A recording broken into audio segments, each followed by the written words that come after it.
y a une différence entre les voies de Dieu et les voies du monde. Il y a toujours une façon que le monde va trouver pour que nous fassions les choses.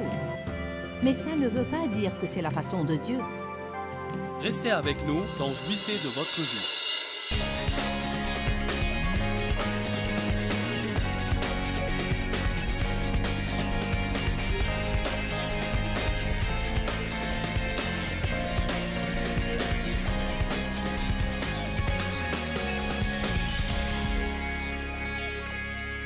La loi stimule la chair. Quand nous essayons de mettre les gens sous la loi, ça ne fera que les inciter à vouloir faire davantage la chose qu'on leur interdit. Dites, Dieu seul peut changer les gens. Si l'Éternel ne bâtit pas la maison, il travaille en vain. Ésaïe 49, 4, 5. Nous allons parler de Jacob pour un instant. Puis j'ai dit, c'est en vain que j'ai travaillé. C'est pour le vide et le néant que j'ai consumé ma force. Mais sûrement, mon droit est auprès de l'Éternel et ma récompense auprès de mon Dieu. J'aime le fait que Jacob, bien qu'il se rende compte qu'il a vécu selon la chair et perdu son temps et n'a pas eu de bons fruits, il savait pourtant que Dieu seul pouvait l'aider.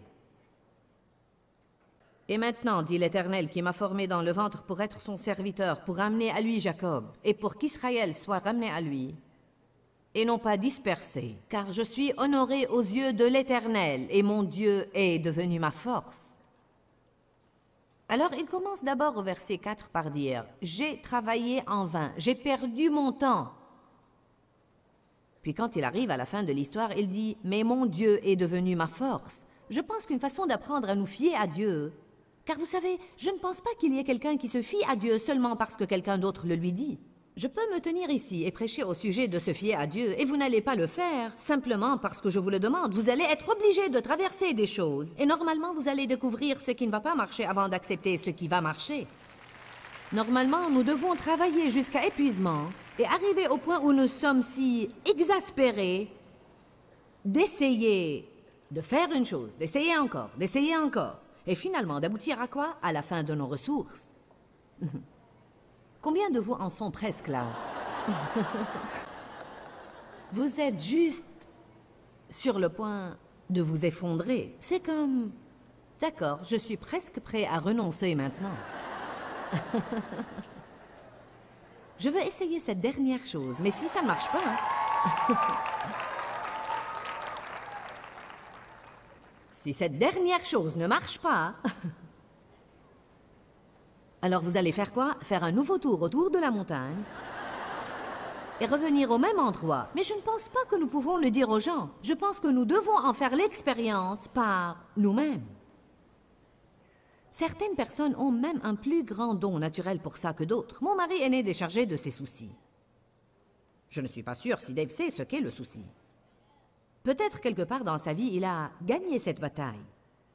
Mais il a une personnalité plus décontractée, donc il lui est vraiment plus facile de ne pas se soucier des choses, alors que moi... Que puis-je faire? Que puis-je faire? Que puis-je faire? Oh, laisse-moi t'aider, laisse-moi arranger ça. Vous savez, madame prend soin de tout et là. Parfois, j'adopte un faux sens des responsabilités et j'essaie d'arranger des choses que je n'ai même pas besoin de savoir, encore moins d'essayer d'arranger. Je suis curieuse aussi, j'aime tout savoir. Parfois, je suis tellement exaspérée de moi-même parce que je fouille partout et je découvre des trucs. Et puis je pense, ah, si seulement je n'avais pas appris ça. Quelqu'un me comprend aujourd'hui? Dernièrement, j'entendais des choses qui venaient de l'intérieur de moi. Ce que tu ignores ne peut pas te faire du mal. Parfois, nous devons ne pas nous mêler de certains trucs. Et si c'est une chose que Dieu veut que nous sachions, vous savez, mais je suis une personne très diligente. Je peux fouiller partout et trouver toutes sortes de trucs. Dieu soit loué.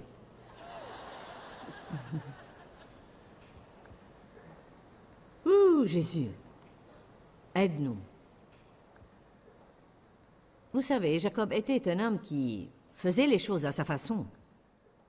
Nous n'avons pas le temps d'étudier toute l'histoire de Jacob, mais Jacob était un homme qui prenait les choses en main. Et il a volé le droit d'aînesse à Ésaü. Il a triché et menti pour prendre la bénédiction du premier-né. Puis il a été obligé de s'enfuir et de se cacher. Et beaucoup de fois, c'est le résultat de nos œuvres. Nous finissons par nous enfuir et nous cacher car nous ne laissons pas Dieu faire les choses. Et ainsi, il s'est enfui. Quand finalement Ésaü était en colère contre lui, et que Jacob eut peur et s'est senti physiquement menacé, il a tiré les voiles et s'est enfui dans le désert et a rencontré son oncle Laban, a vu Rachel là-bas et a voulu l'épouser. Donc il a convenu avec Laban de travailler pour lui 7 ans pour pouvoir épouser Rachel. Eh bien, Jacob était un tricheur, un menteur et un escroc. Et je vais vous montrer dans la Bible amplifiée que c'est ce que son nom signifiait. Escroc, intrigant, voleur, quelqu'un qui pensait qu'il savait ce que Dieu voulait. Parfois, nous pouvons savoir ce que Dieu veut, mais cela ne nous donne pas le droit d'essayer de faire qu'il se produise. Et nous devrions toujours attendre les moyens de Dieu pour qu'il se produise. Donc, Jacob avait un sentiment de la destinée. Il avait le sentiment que des choses importantes allaient lui arriver, et il a pris les choses en main et essayé de faire qu'elles se produisent. Il n'a pas attendu que les plans de Dieu s'élaborent en ce qui le concerne, mais il a élaboré son propre plan. Et pendant qu'il le faisait, il a fait beaucoup de mauvaises choses, et parce qu'il était un tricheur, un escroc et un voleur, il a commencé à moissonner ce qu'il avait semé, et bien que Laban lui ait dit « Si tu travailles pour moi 7 ans, je te donnerai ma fille », quand les 7 ans furent terminés, et c'était l'heure de faire le mariage, dans le temps, elle portait de grands voiles. Donc, il ne pouvait pas voir la mariée. Et ce que Laban a fait, c'est qu'il lui a donné sa fille aînée, qui était loin d'être aussi séduisante que l'était Rachel, et ils l'ont même enivrée ce soir-là, avant la consommation du mariage. Et il s'est réveillé le lendemain, et il s'est rendu compte qu'il avait eu une autre femme. Eh bien, il était un peu dérangé. Mais vous savez quoi? Il a eu ce qu'il méritait. Pourquoi? Parce que c'était la façon dont il traitait les autres.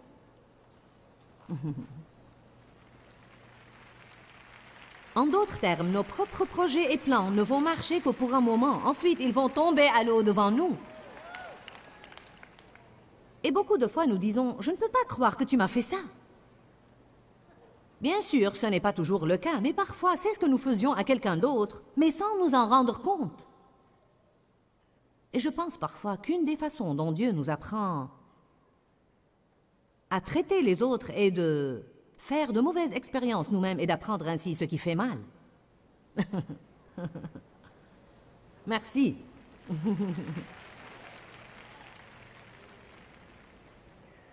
Je pense qu'une partie de la façon dont j'ai appris à traiter les gens, c'était quand les autres me faisaient du tort et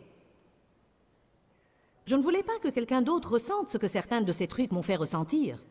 Alors, Jacob n'a pas appris de la bonne façon et il a dû apprendre à ses dépens. Ensuite, il a été obligé de travailler 7 ans de plus pour avoir Rachel. Donc maintenant, il est fugitif, il a peur d'Ésaü et il a toujours peur de rencontrer Ésaü.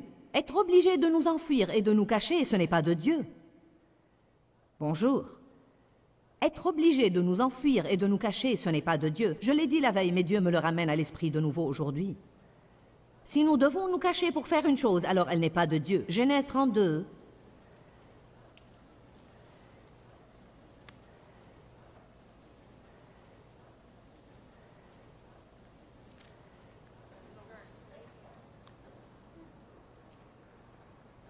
Verset 17.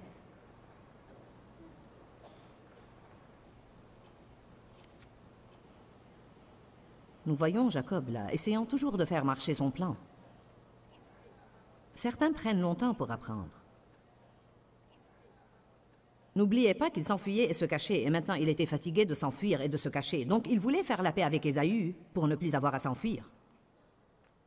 Alors ce qu'il a finalement fait, c'était d'envoyer un convoi de gens.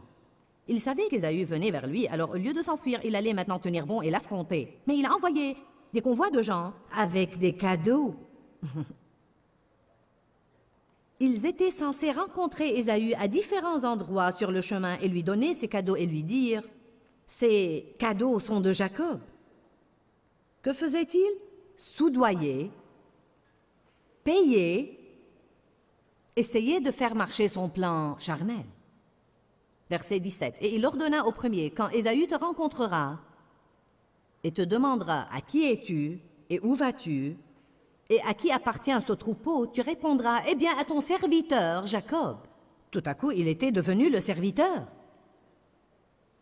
Et c'est un présent envoyé à mon seigneur Ésaü, enjôleur. Et voici Jacob est derrière nous. Il donna le même ordre au second et au troisième et à tous ceux qui suivaient le troupeau, disant, c'est ainsi que vous parlerez à mon seigneur Ésaü quand vous le rencontrerez. Et vous devez dire de plus, ton serviteur Jacob est derrière nous, car il se disait, je me le concilierai par ce présent qui va devant moi, et ensuite je le verrai en face, et peut-être m'acceptera-t-il. Donc le présent passa devant lui, et il resta cette nuit-là dans le camp. Mais il n'avait toujours pas de paix en son intérieur. Et à un moment donné, pendant la nuit, il s'est levé cette même nuit, verset 22, prit ses 2 femmes, ses 2 servants et ses 11 enfants, et passa le gué de Yabok, qui était un torrent. Et il les prit et leur fit passer le torrent, et il fit passer aussi tout ce qu'il possédait. Et Jacob demeura seul, et un homme lutta avec lui jusqu'au lever du jour. Que s'est-il passé? Jacob, en fait, en avait marre de ses propres voix. Il était là d'être frustré, il était là de fuir, il était là de se cacher, il était là de lutter, il était là de manipuler.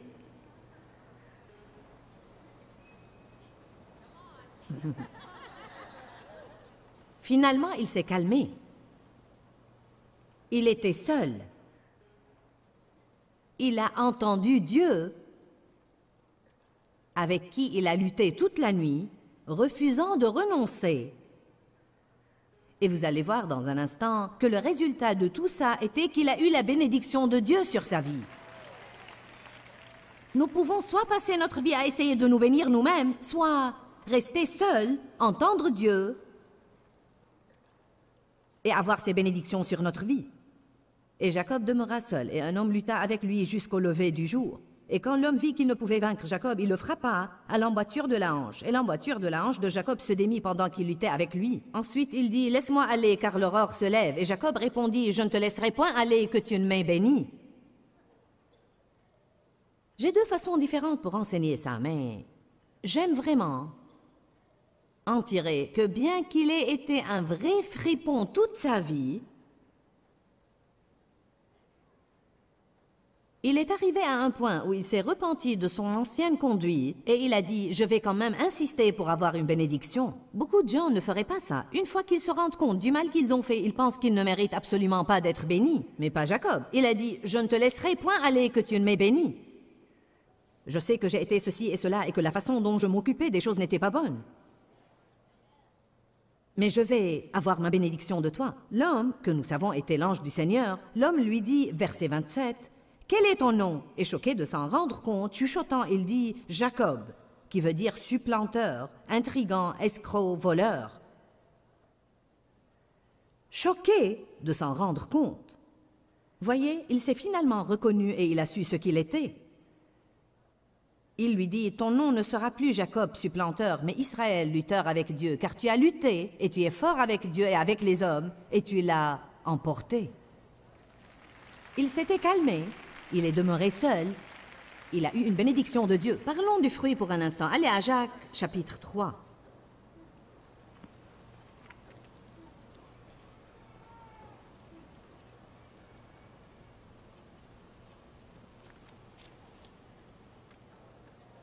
Quelqu'un a appris quelque chose sur la raison de sa frustration? Nous avons des gens qui nous regardent à la télé. Vous êtes comme « Ah, Dieu, c'est pour ça que je suis frustré. » C'est pour ça que je lutte tout le temps. C'est pour ça que rien ne marche. Ce que je dois faire, c'est arrêter et avoir le plan de Dieu. Comment puis-je savoir qu'une chose est de l'esprit ou de la chair? Du fruit, dites tous fruit. Jacques 3, verset 13, dit « Est-il quelqu'un de sage et d'expérimenté parmi vous? Qu'il fasse voir, par une bonne conduite et par sa vie noble,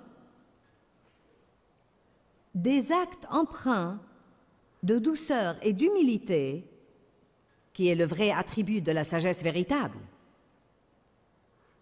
Il dit là, tout d'abord, si ce que nous faisons vient d'une sagesse véritable et non de la sagesse du monde, il y a une différence entre les voies de Dieu et les voies du monde. Il y a toujours une façon que le monde va trouver pour que nous fassions les choses. Mais ça ne veut pas dire que c'est la façon de Dieu. Il dit tout d'abord, le tout premier attribut de la sagesse véritable est l'humilité. Donc personne ne marche selon la sagesse véritable sauf s'il s'appuie sur Dieu. Peu importe l'intelligence que montre n'importe qui. Il ne marche pas selon la véritable sagesse, sauf s'il s'appuie sur Dieu. Laissez-moi vous lire une blague que j'ai ici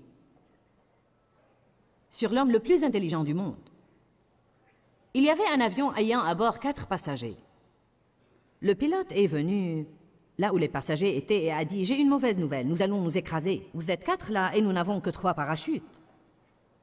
Alors vous devez décider parmi vous qui va prendre les parachutes et qui va mourir. » Eh bien, il y avait là un boy scout, l'homme le plus intelligent du monde. Il y avait un homme âgé et le dernier était un pasteur. Le pasteur dit « Prenez les parachutes car je sais où j'irai quand je mourrai et je suis prêt à mourir. » L'homme le plus intelligent du monde dit « Eh bien, je dois avoir un parachute car je suis intelligent et le monde ne peut pas se passer de moi. » L'homme âgé dit au pasteur et au boy scout « Prenez les 2 parachutes qui restent, car j'ai déjà vécu ma vie et vous... Il vous reste beaucoup devant vous, alors allez-y vous 2 et prenez les 2 parachutes restants. » Le boy scout dit « Vous savez quoi, nous n'avons pas de problème. L'homme le plus intelligent du monde vient de sauter de l'avion avec mon sac à dos. »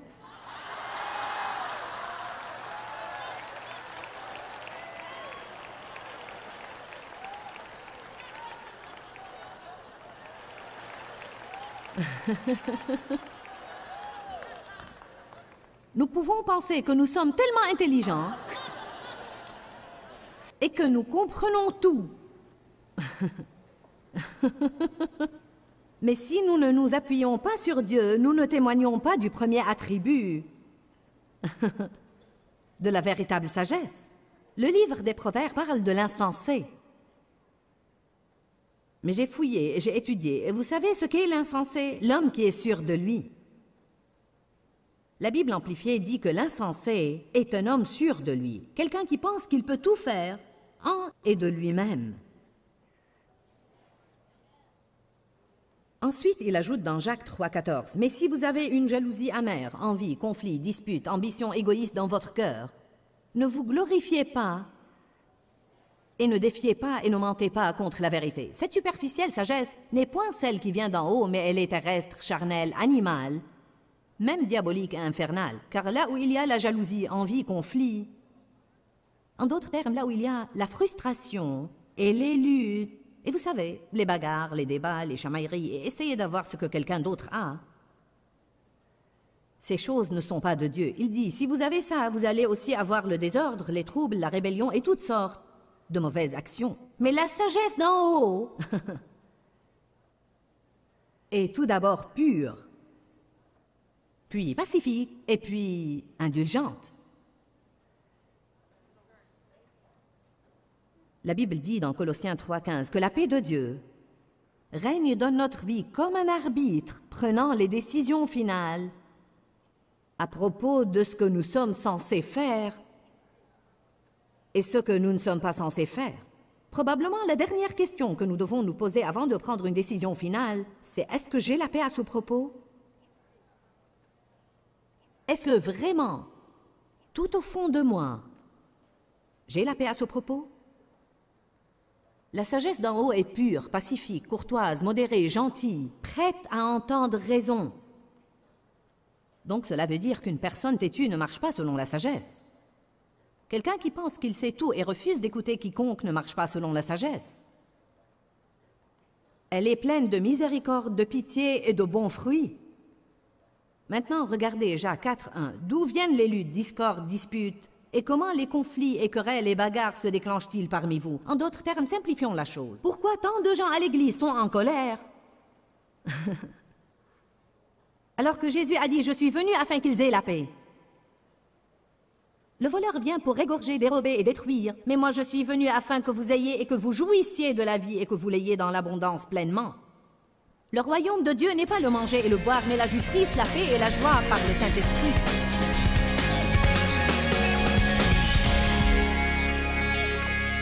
Je suis sûre qu'aucun de nous ne veut travailler en vain. Une des choses les plus frustrantes, c'est de travailler sur une chose qui ne marche pas. En d'autres termes, de mettre tous nos efforts et notre énergie dans une chose qui ne produit pas de bons fruits. La Bible dit que Dieu est le chef et le consommateur de notre foi. Mais Dieu n'est pas contraint à finir une chose qu'il n'a pas commencée. Alors nous devons examiner nos cœurs et découvrir ce qui est de Dieu et ce qui n'est pas de lui. Nous devons demeurer dans la volonté de Dieu, car il n'y a pas un autre endroit qui nous apportera la paix et la joie. Ne passez pas votre vie à travailler en vain. C'est une porte ouverte à l'ennemi.